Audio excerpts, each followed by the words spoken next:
Cae la tarde y en un rincón de la ciudad, en un pequeño jardín, alguien cuenta una historia, reflexiona en voz baja o conversa, paseándose bajo los árboles. Es hora de volver a casa, bajar la velocidad y darle tiempo al tiempo. Christian Warnken nos abre la verja de su jardín para que respiremos aire puro y oxigenemos el espíritu. En Pauta, aquí comienza Desde el Jardín. Una presentación de Vida Cámara, empresa de seguros de salud y vida de la Cámara Chilena de la Construcción. Y en sus 100 años, Fundación Irarrázaval. Lo esencial de toda exploración será volver al propio jardín y ver las cosas por primera vez, decía el poeta T.S. Eliot. Queridos y queridas radiovidentes que están en Antofagasta, Temuco, Viña del Mar, Valparaíso, que nos ven a través de pauta.cl y nos siguen en las distintas plataformas digitales, incluyendo Spotify. Estoy en este momento atrincherado en un rincón de mi biblioteca, acabo de abrir la verja de madera de mi jardín, se escucha el sonido de los pájaros aquí en el sector precordillerano, un jardín que hoy día amaneció más contento por la lluvia de anoche y estoy conectado directamente con un jardín afgano, estoy conectado con un jardín en un sector del planeta que algún día fue un jardín cultural milenario. Estamos haciendo un contacto en directo con Jorge Said, periodista, productor, documentalista.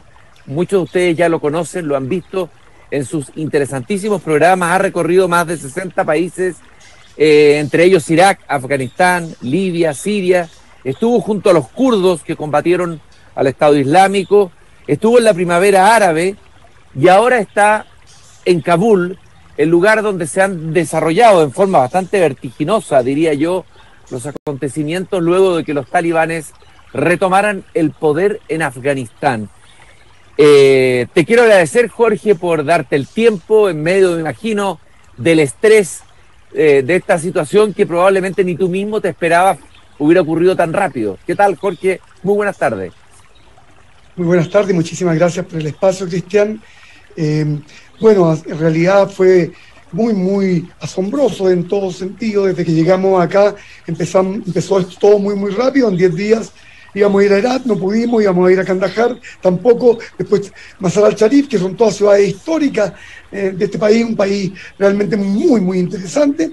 Y sin embargo, esta guerra que fue extremadamente rápida, una crítica completa a cómo se desarrolló todo esto hacia Occidente, hacia Estados Unidos, porque realmente han dejado abandonado una parte del pueblo. Hay otra parte que está contenta porque esto es una guerra, hay un ganador y hay vencidos. Y esto que es lo que llaman una proxy war, hay otros países que están peleando aquí. Y bueno, Pakistán, China, muy contentos con lo que ha ocurrido. Y obviamente aquí hay grandes perdedores, que es Occidente, que vino aquí con una misión, sacar a los talibanes, sacar este paraíso para Al-Qaeda y la gente de Osama Bin Laden. Y hoy día se encuentran con que han perdido más de $3 millones en armamento, porque los talibanes ahora andan en tanques, tienen helicópteros, tienen pilotos. Jorge, lo que quisiera saber es por qué tú estás en Kabul, qué es lo que estabas buscando, qué estabas reporteando, porque tú has hecho una cantidad de programas, reportajes, y tienes varios proyectos en camino, un programa sobre Dios, las lágrimas de la tierra, la vuelta al mundo en 80 días, etcétera. Algunos son proyectos, otros son seguramente programas que ya has hecho. Y lo otro que me hables de la maravilla cultural de Afganistán. Exactamente, bueno, yo siempre he soñado con Afganistán, era un país que me atraía mucho por la historia, una historia muy interesante, siempre como un país que tenía su enigma, una cosa con muchas sorpresas, donde hay muchas etnias. Está la etnia Sata, está la etnia Pashtun, que es la etnia que está en Pakistán, y la historia de la Primera Guerra Mundial. Siempre me fascinaba esta historia del espionaje soviético e inglés. Bueno, esto que sea el principal país productor del opio, el tráfico entre medio de la ex república soviética, había una cosa ahí que es muy desconocida y que tenía este carácter misterioso que siempre tiene Oriente, muy particular, de la época de los mongoles. Hay que recordar que Afganistán fue también el origen del imperio mogol, el primero que llegó y controló India. Entonces, para las personas que conocen India, especialmente el norte de India, trae muchos recuerdos que esto partió aquí en Afganistán. Afganistán fue un imperio bastante importante, el tercer imperio de Asia en un momento. Así que, bueno, había ese lado, y por otro lado, comenzábamos una segunda temporada de Buscando a Dios y cómo lograr el impacto que habíamos logrado en la primera con las grandes peregrinaciones mundiales, 150 millones de personas en el Kumbh Mela en India, 30 millones ahora mismo en Karbala, en Irak, con los chiitas. Y bueno, para darle un carácter de impacto, con el COVID no iban a haber estas grandes concentraciones de público, por lo tanto el conflicto me pareció muy interesante. Y aquí Afganistán aparecía como una de las tierras, me costó muchísimo llegar, una de las tierras donde había esta idea del conflicto y la religión. Y el conflicto en un área donde hay posturas muy, muy fanáticas. De un lado los talibanes, de otro lado en un país ultraconservador, y nos hemos encontrado con esto. Así que, bueno, habían muchos elementos. Desde que llegamos acá, en estos 10 días, no hemos hecho más que seguir la guerra, porque desde Herat ha sido un acontecimiento tras otro, lo que al mismo tiempo hay un sentimiento compartido. Por un lado, el miedo de encontrarse aquí, por otro lado, el hecho de ser protagonista de un hecho histórico, un cambio completo en la geopolítica mundial, un país que pasa al control de otra órbita, y además la salida de Estados Unidos vergonzosa. Entonces, me iba a preguntar cómo se produce este desmoronamiento tan rápido del régimen.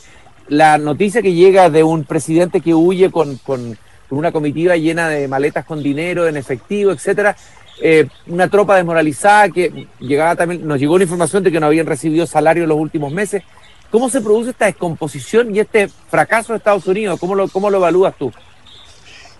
Bueno, esto fue un problema que los mismos generales ayer me lo comentaban en el aeropuerto, que hoy día se constituye como el mayor fracaso en la historia militar, porque esto ya es muy grave.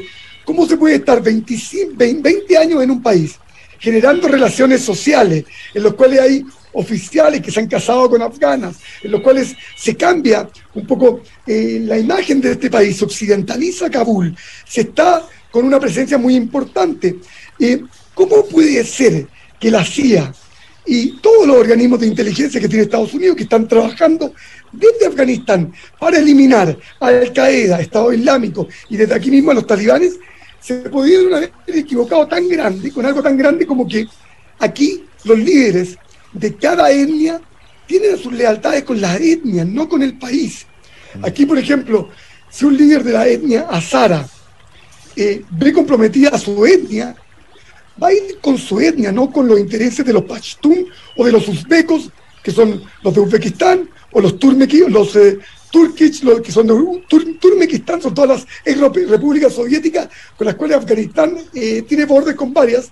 Por eso que Rusia bajó y está controlando con fuerzas militares hoy día todos los bordes por si hay enfrentamientos. Pero la debacle de la inteligencia, porque bueno, hoy día lo están admitiendo ellos, es que la CIA, ¿cómo les pudo haber pasado esto? Que ellos nunca se imaginaron que cada uno de los comandantes regionales, las provincias del norte y del sur, iban a hacer pactos directos con los talibanes. Los talibanes les pidieron, ok, entréguenos el armamento y entréguenos el poder, pero a cambio liberan a sus familias, llévense la plata que quieren, aprovechen de robar los bancos y salgan arrancando. Y nosotros les perdonamos la vida y no les vamos a hacer nada. Entonces, muchísimos gobernadores y todos prefirieron esta opción a tener que enfrentarse con tropas que se dedican a dar vuelta a la chaqueta. ¿Cómo ocurrió? En la mayoría de las ciudades los enfrentamientos fueron muy chicos, los talibanes avanzaron muy rápido. ¿Cómo los talibanes, sin tanques, solamente con estas camionetas pick-up que estamos acostumbrados a ver en todos los países, como en Libia, en Siria, como con camionetas pick-up y con un ejército que recibieron 45.000 bajas, podían hacer frente a una armada con aviones de último modelo, de la última tecnología? Es imposible. Nadie entiende. Aquí hubo una conspiración, obviamente una traición, pero ¿cómo la inteligencia no lo sabía? Ahí la gran pregunta. Es bien impresionante lo que tú estás contando, Jorge. Estoy conversando con Jorge Said en directo. Él está en Kabul en este momento en la habitación de un hotel. Yo estoy aquí en mi biblioteca, a un costado de mi jardín. Estos talibanes parecieran que están tratando de mostrar un rostro amable, incluso practicando el perdón, diciendo que van a respetar a las mujeres. Creo que ayer, hoy día, dijeron que el uso del burka, el velo integral, no iba a ser obligatorio, sino que porque hay muchos tipos de posibilidades para la mujer, no solamente el burka. ¿Son realmente así? ¿Estos talibanes son talibanes 2.0, talibanes ayornados? ¿Cómo son los talibanes de verdad, Jorge? Pero que eso es muy interesante también, porque eso es lo que vamos a analizar. Yo sé que en estos momentos ellos ganaron mucho tiempo, son muy astutos, estuvieron en negociaciones en Doha, que se las dio Trump, los llevó ahí y ellos lo único que hicieron es ganar tiempo. Ellos siguieron avanzando en el terreno. En cada reunión tenían una provincia más tomada. Entonces, ya ahora con los hechos consumados que tienen a todo el país, ellos pueden decir muchas cosas. Ahora, evidentemente, lo que están buscando ellos es una legitimidad internacional, que es imposible que la pudieran tener un grupo con un pensamiento extremista, absolutamente medieval. ¿Cómo va a tener esta legitimidad? Bueno, China y Pakistán, que son los países que están dándole la legitimidad y que estarían dispuestos a hoy día mismo a aceptar a los líderes, y que bueno, ya estaban, hay 5 países en realidad que siempre juegan el mismo rol, que son China, Pakistán, Arabia Saudita, Qatar y los Emiratos Árabes, que le están dando esta legitimidad. Ahora, la gente aquí lo que cree es que lo que están haciendo los talibanes es, mientras ven cómo van a controlar Kabul. Kabul es una ciudad de 5 millones de habitantes. Aquí nadie quiere a los talibanes. Aquí no les creen a los talibanes. La semana pasada los talibanes, al grupo de soldados que se rindió en Herat, en el aeropuerto, y le entregaron las armas, los mataron ahí mismo. Con las mismas armas, se dieron vuelta y los mataron. Entonces, esos son crímenes de guerra. Esto lo hicieron hace una semana. ¿Quién les puede creer que vengan con esta cosa tan... cuando en el fondo... detrás de todo esto hay una doctrina medieval? Yo ayer conversaba con otra gente que me dicen, cuando vengan las cortes de los talibanes, por ejemplo, el castigo de una mujer es el apiedramiento. Entonces se la entierra hasta la mitad de la cintura y después se le tiran piedras y dicen, no, pero cambiamos, porque ahora vamos a tener que ponernos un huevo, y esto es muy interesante, porque es un huevo en la axila. Entonces el piedrazo va a ser un piedrazo corto, y si no la matamos, la liberamos. ¿Por qué? Porque si levantamos el brazo para pegarle con fuerza, se cae el huevo. Y si se llega a caer el huevo desde la axila, bueno, una cosa muy absolutamente... Me explicaban también de que las 3 formas de matar, de ajusticiamiento, son cortar la cabeza, ahorcar, y todo esto está en vigor.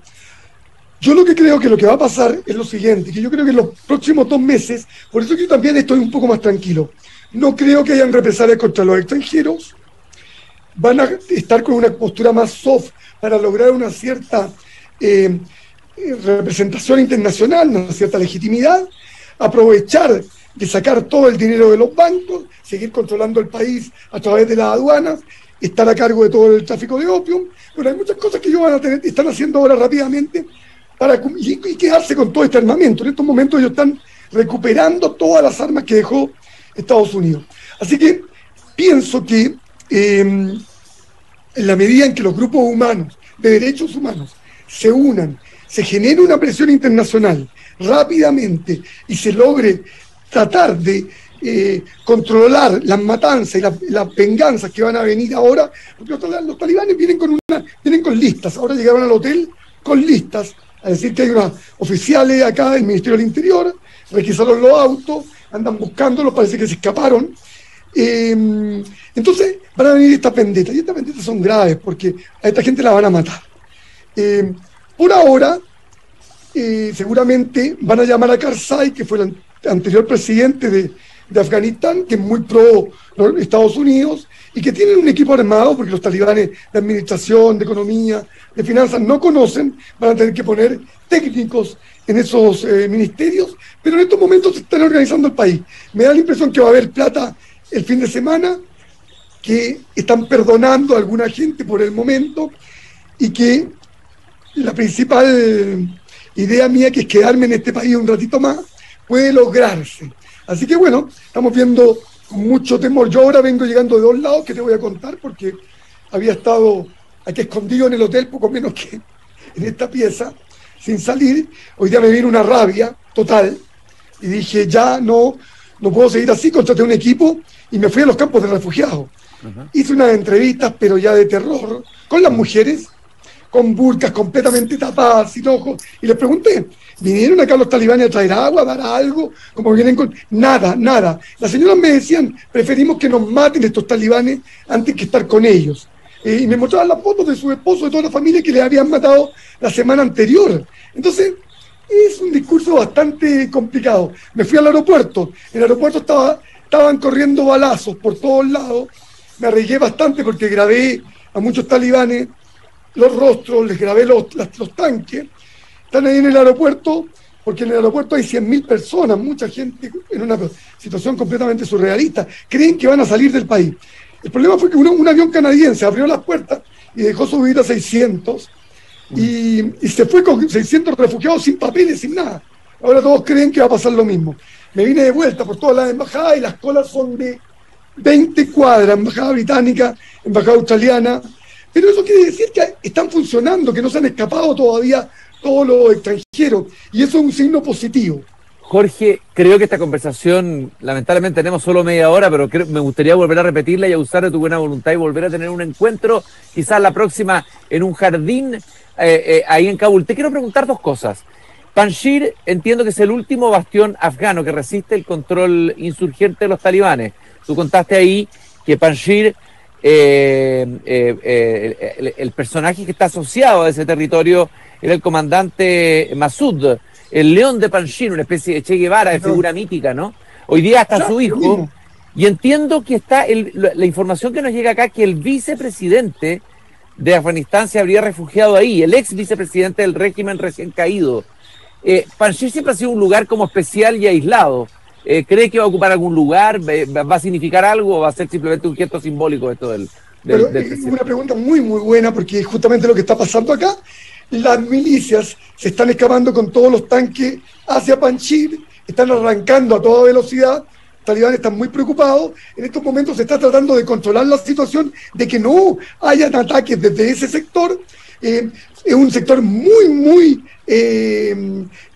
digamos, guerrero. Son los takshik, los que usan estos gorros como el que uso yo. Y esa gente en estos momentos se están agrupando allá. Creo que están llegando todas las milicias hacia allá con el armamento norteamericano. Entonces se puede abrir en cualquier momento un nuevo frente, y en el caso que se abra este nuevo frente, todo esto que se está logrando, estos acuerdos con los talibanes, se pueden desmoronar. Entonces, por eso que estábamos viendo, y tú hiciste una descripción muy, muy buena recién con respecto a las negociaciones. Acá, en uno de estos hoteles, estaban negociando justamente, que me pareció muy curioso, fuertemente con los talibanes, ¿cómo va a ser la burka? Si la burka, porque está un grupo negociando que tenga toda la cara descubierta, la otra que tenga una parte de los ojos, la otra que sea una línea, y las partes ya ultraconservadoras que tengan los ojos tapados con una malla. Por ejemplo, en ese ejemplo nomás se puede ver cómo va a ser, que es muy representativo, el resto de las negociaciones. Lo que pensamos es que va a haber un gobierno de transición títere, mentiroso, que van a poner los talibanes, justamente con algunos exfuncionarios, para dar una legitimidad, una impresión que están poniendo funcionarios que conocen algo de política internacional, pero en el fondo, contra una doctrina como la de Al Qaeda, la de Estado Islámico, en este caso la del Emirato. Hay que ver una cosa, esta gente ya partió, la nueva constitución es la República, el Emirato de Afganistán, que significa un emirato, y esto hay que tenerlo muy claro, que está gobernado por un emir, es decir, por una figura religiosa, que en el caso talibán recibe el nombre de mulá, que antes era el mulá Omar, mítico, que lo bombardearon por ahí. Y el que peleaba contra él es de Massoud, entonces, que es una especie de Che Guevara. Están sus fotos por todo Kabul, y ahora están los talibanes tratando de tirarle spray, y ahí están haciendo... Pero bueno, es así. Mañana, por ejemplo, es muy, muy interesante lo que va a ocurrir. Yo me estoy preparando porque mañana es la fiesta chiita más importante del año. Una fiesta donde los chiitas no son muy fanáticos. Es la fiesta de la Ashura, en que se autoflagelan con cuchillo y con cadenas, se golpean en la espalda y van con unas banderas enormes. Están anunciando ahora que las van a hacer igual. La habían suspendido sus líderes chiitas, la gente dijo no, nosotros no suspendimos esto. Esta es la principal provocación que van a tener los talibanes mañana. Hay que recordar que a quienes más odian los talibanes es a los chiitas, y más aún si son de la etnia hazara, esta etnia media mongola que tiene rasgos turcos mongoles. Entonces hay muchas cosas que está pasando acá. Los próximos 72 horas van a ser claves para ir definiendo en qué va derivando todo esto. Te iba a hacer una pregunta que te va a parecer a lo mejor extraña, pero por curiosidad, ¿qué pasa con el COVID en Afganistán? A ver, ¿hay cifras? ¿Hay COVID operando o no tiene ninguna relevancia? Cuéntame un poco de eso. Aquí el COVID no tiene ninguna importancia. Inclusive fui al hospital porque hubo un atentado, entonces me fui a ver a las víctimas, no me dejaron entrar porque habían víctimas talibanes, y me dijeron las familias, bueno, todavía los talibanes no estaban acá, y me pareció muy curioso entrar a un hospital y la gente que te recibía ahí sin máscara, en las áreas de operación. Entiendo que esto es urgencia y todo, pero es muy simbólico de que aquí la máscara, el COVID, yo no he escuchado nunca hablar nada. Así que no existe el COVID y está presente, pero cuando hay un desastre humanitario como este, evidentemente que el COVID tiene una repercusión invisible prácticamente. Tú describiste esta ciudad, Kabul, de 5 millones de habitantes. ¿Cómo es la ciudad de Kabul? Hazlo como un pequeño mosaico. ¿Qué tipo de ciudad? ¿Cómo funciona antes de la llegada de los talibanes, digamos? ¿Es una ciudad interesante? ¿Qué tipo de vida tiene, etcétera? ¿Con qué se podría comparar? Claro, bueno, como toda esta ciudad oriental, es una ciudad llena de montañas. Tiene un lado muy bonito, tiene otro lado muy pobre también. Hay muchas diferencias sociales debido a la tremenda corrupción que se provocó con la llegada norteamericana. Le dieron plata al gobierno, el gobierno se quedaba con un 10%, 20% de la plata para los armamentos, entonces se generó una especie de odio. Está dividida por etnias, por distritos. Yo estoy en el distrito 4, el distrito 12, 13 pertenece a los hazara, el otro distrito de los pashtun. Entonces es una ciudad bonita para caminar, sobre todo porque uno siente que va pasando por muchos barrios. Ahora, hay muchísimo infraestructura que todavía no está desarrollada. Yo estoy en una parte que es mucho más occidental. Es una ciudad que tiene su atractivo. Me pareció que muy parecida un poquitito a Teherán en ciertas partes. Se puede parecer a Bagdad por los jardines, por las puertas, estas puertas afganas. Ese colorido oriental tan bonito.